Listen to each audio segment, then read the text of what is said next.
উপায় না থাকায় জ্বালানি তেলের দাম বাড়ানোর সিদ্ধান্ত নিতে বাধ্য হয়েছে সরকার, জানালেন বিদ্যুৎ, জ্বালানি ও খনিজ সম্পদ প্রতিমন্ত্রী অনিন্দ্য ইসলাম অমিত। দুপুরে সচিবালয়ে প্রতিমন্ত্রী বলেন, আন্তর্জাতিক বাজারে জ্বালানির দাম কমলে দ্রুত দেশেও দাম কমানো হবে। তার মতে, জ্বালানি তেলের দাম সমন্বয় না করলে শিক্ষা, স্বাস্থ্য, ফ্যামিলি কার্ড সহ সামাজিক সুরক্ষার আওতা বাড়ানো যাবে না। অর্থের বড় অংশের ভর্তুকির পিছনে ব্যয় করলে প্রতিটি বিভাগ ক্ষতিগ্রস্ত হবে। আসছে বাজেটে নবায়নযোগ্য জ্বালানির জন্য সুখবর আসছে বলেও জানান বিদ্যুৎ প্রতিমন্ত্রী।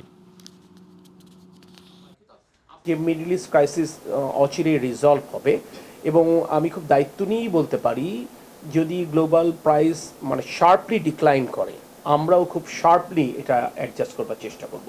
এটা মনে করবার কোনো কারণ নেই, বাট অতীতের অভিজ্ঞতাগুলো আমি এটুকু বুঝি যে মানুষের সুখকর না, মানে বাড়ে যেভাবে হয়তো বা সেভাবে কমে না।